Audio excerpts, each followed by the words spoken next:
Good evening and welcome to Torah Tidbits. I have some archaeology news for you this evening. A handful of painted shards were discovered in the eastern Sinai desert. This forever changed our perception of early Israelite religion. Upon the shattered fragments of a large 8th century BC storage jar was an inscription that referred to, and I quote, Yahweh of Samaria and his Asherah. A scholar, Zeev Michel, explains how these painted pottery fragments provide a fresh perspective on the religious life of ancient Israel, as well as archaeological evidence of the Israelite religion. And a quick joke for the day. How does Moshe make his coffee? He brews it.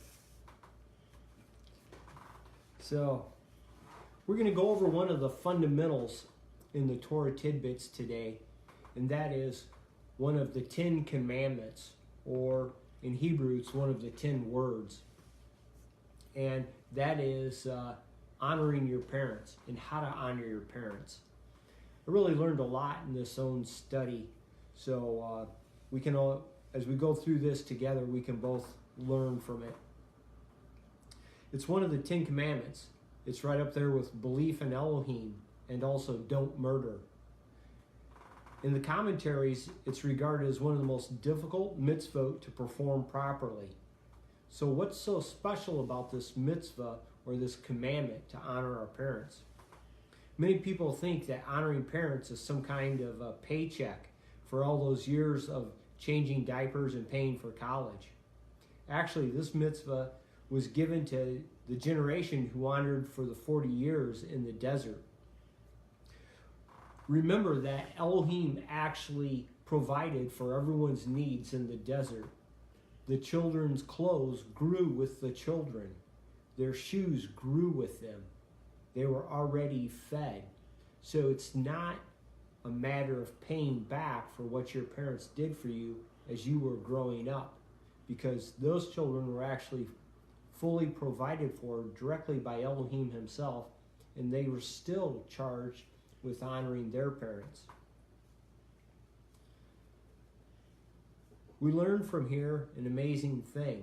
This mitzvah of honoring parents does not depend on what your parents did for you or even whether they were good parents. Rather, we honor our parents simply because they gave us the gift of life. Imagine you were drowning and a stranger came along and saved your life. You would be forever indebted to that person. All the more so, we should be grateful to our parents who gave us life. By honoring those who brought us into existence, we learn not to take things for granted and develop an appreciation for the kindness of others. With that introduction, let's get to the practical part of how to honor your parents. There's actually 2 parts to this mitzvah. 1, honor your parents. These are the positive to-do actions.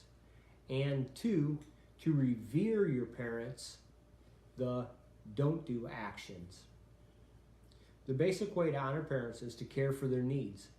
Specifically, this includes 1, bringing them food and drink, including helping with meal preparation and grocery shopping, and assisting them with paying bills and banking, and transporting them. Examples, giving them a ride to the doctor. When possible, it is preferred for a child to live near the parents to better care for their needs. There is actually no limits to this. In the commentaries, they tell us how the great Rabbi Tarfon would bend down to serve as a step stool for his mother to climb in and out of bed. That's an incredible level of commitment. Parents should be visited and phoned as frequently as possible, depending on the parents and the child's needs and schedules. In general, be sensitive to the fact that parents naturally worry about their children. Try to send a quick email or a phone message every day or two. especially if you are traveling, call to let them know that you arrived safely. If the parent is old and infirmed, the child is responsible to arrange for his care and must pay for it if the parent cannot afford to do so. Of course, you should never let your parents feel that they're a burden or that you are assisting only out of obligation. As a reward for honoring your parents, the Torah promises us long life. One possible explanation is that taking care of parents, especially when they are elderly, can be very time-consuming. So Elohim compensates, so to speak, by adding extra years to your own life. As an added bonus, when your children will see you honoring your parents, they'll learn the importance of the mitzvah, that is the payback, when it comes your turn to be on the receiving end. Another note is admiration. Honoring parents goes just beyond doing favors. An element of this command is to admire your parents and consider them to be eminent people. For example, if you hear someone speak negatively about your parents, you are required to speak up and defend their honor. Even more, you should make a specific effort to love your parents to the point of developing hero worship. Now, how would this be achieved? The definition of love is the pleasure of identifying people with their virtues. You should try to discover the qualities that make your parents extraordinary among the great and also among the greatest people alive. The more of your parents' virtues that you're aware of, the more you'll appreciate, love, and honor them. However, even if you don't develop this love, the obligation remains that we need to honor them. Here are some other ways that have been suggested to increase our admiration. If you need a favor, you could say that you want like a car mechanic to fix your muffler or some other part in your car. You could ask him to do it as a favor to my parents. Even if the mechanic would do it for you anyway, phrasing it this way increases your parents' esteem in everyone's eyes. Another way to build admiration is to stand up when your parent enters the room. At first glance, this may seem strange in our modern society, but imagine you were sitting at a board meeting and the chairman walked in. You would rise out of respect to greet them. We should accustom ourselves to treating our parents the same way, standing up to welcome them when they arrive and escorting them out when they leave. In general, a child should be eager to fulfill his parents' wishes. There are some limits to this, however. One is if a parent instructs a child to do something that violates the Torah, the child should respectfully refuse to do so. A child need not comply with the parent's request to do something painful or demeaning. And similarly, a child should refuse to assist the parent in doing anything that is dangerous or unhealthy. There are 3 specific areas that, due to their intense personal nature, a person is not required to respect his parents' wishes. One of them is in choosing who to marry. If your parents command you to marry a particular person and you're very opposed to that, you have permission to not follow in their wishes on that. Also, in maximizing one's Torah studies. No, we're commanded to study the Torah. And finally, wanting to move to the land of Israel. We know that the land of Israel is our home, both in this lifetime and in the lifetime to come. So if you're at the point where you want to make Aliyah, or move back to Israel, you should put that at a very high importance. Now, regarding financial loss, a child does not have to support or listen to his parents if it involves his own personal loss of money. However, he is required to bear an indirect loss by visiting and spending time with them, even if this means a loss of potential wages. On the topic of awe and reverence. Besides the commandment to honor parents, there's a second aspect of awe and reverence. The particulars of how this is fulfilled may depend on the society in which you live. But the basic principle is that there must be clear lines. I am the parent and you are the child. We are not equals. This is typically achieved by observing the following guidelines. Do not sit in a place that is designated for your parent. For example, don't sit in your mother's seat at the dinner table, and don't sit in your father's special easy chair unless you have his permission. Do not contradict anything your parent says, even if it's obviously wrong. Rather, you can phrase it as an uncertainty. For example, if I'm not mistaken, I may have read differently. You should not even validate your parents' words in their presence. For example, do not say, I believe what you're saying is correct.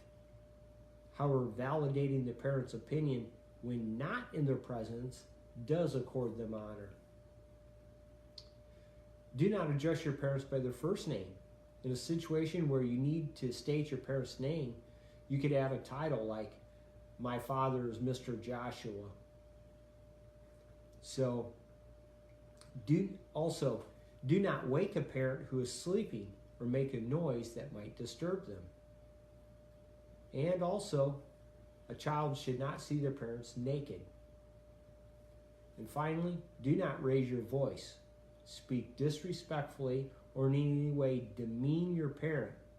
Beyond this, hitting or cursing a parent is an extremely serious transgression. Sometimes a parent might feel uncomfortable with the rules of honoring parents, especially when teaching and enforcing them to younger children. But it's important to keep in mind that more than for the sake of the parent's honor, all this is to instill good character traits in the children. It's to give them a framework for their own future relationships with friends and colleagues, with their own children in the future, and with Elohim. Moving on to posthumous honor. The obligation to honor and respect your parents applies even after they have passed away. When referring to a parent who has passed away, you could add an expression of honor. For example, my father of blessed memory, or may his memory be for blessing. Or my father, peace be upon him. Once you are married and have children of your own, naming a child after your deceased relatives, parents, grandparents, and other relatives, is considered an honor for your parents. In the Sephardic tradition that we follow, it's customary to also name them after living relatives. Some other ways to posthumously honor a parent include donating to charity in their memory, or reciting the Kaddish for the first 11 months after death, and on each anniversary of the death. If you're not familiar with what the Kaddish is, it's a blessing that we say upon someone's death. You can look that up. Saying the memorial prayer for your parents on Jewish holidays, and the lighting of the memorial candle on the anniversary of their death, and also learning Torah on the anniversary of their death. In general, raising your level of commitment to Torah study and mitzvot is a great source of merit for your parents, even after they've passed away. Secondarily, there's some other relatives. There's a number of secondary relatives who a child is also obligated to honor. Your grandparents, your in-laws, your step-parents and older siblings, aunts and uncles.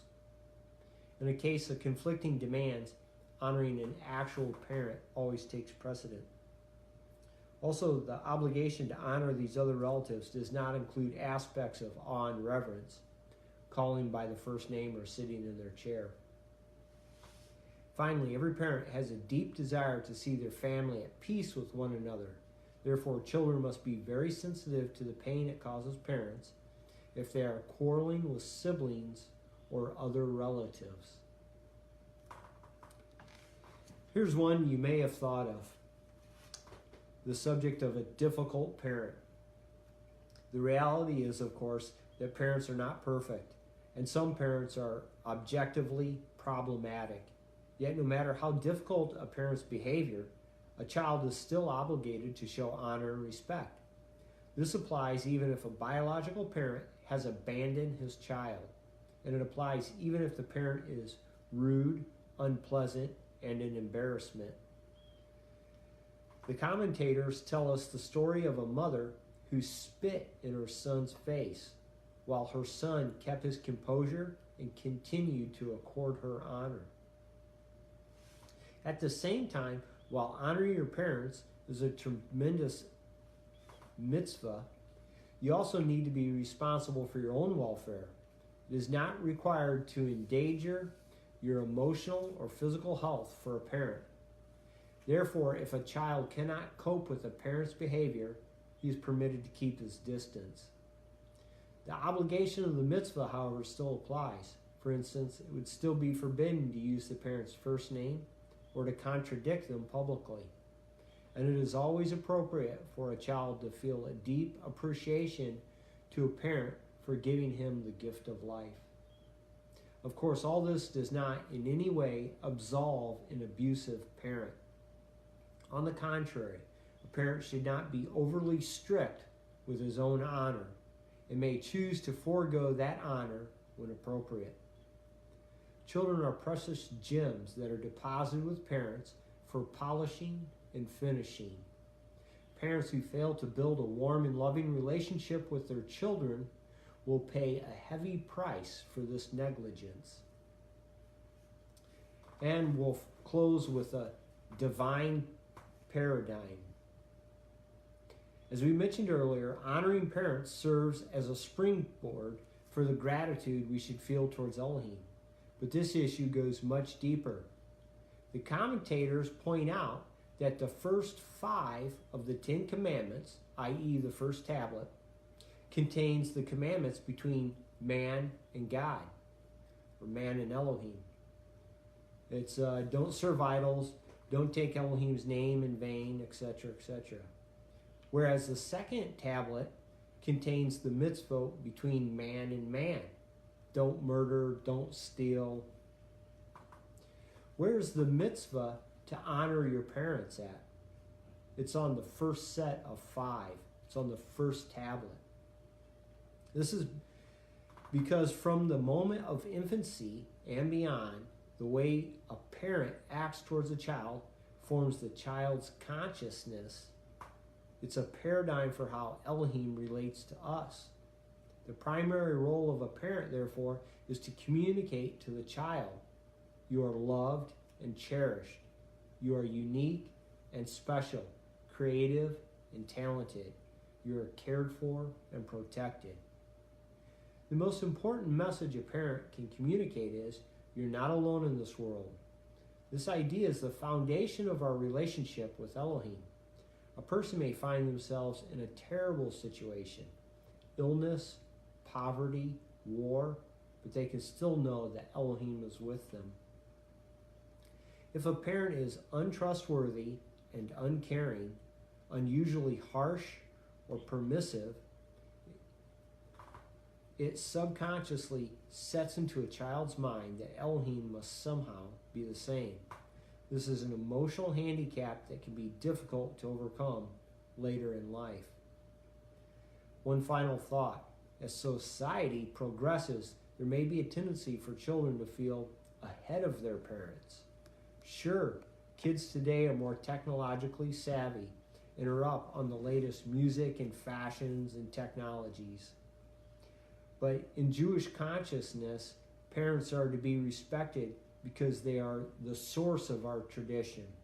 In other words, parents not only gave us life in this world, but they are the link that connects us to our eternal Jewish heritage. Baruch Hashem. And we'll see you next week, at which time we're going to start broadcasting this at 7:30. That's a move from 7 o'clock to 7:30 for Torah Tidbits. Shalom.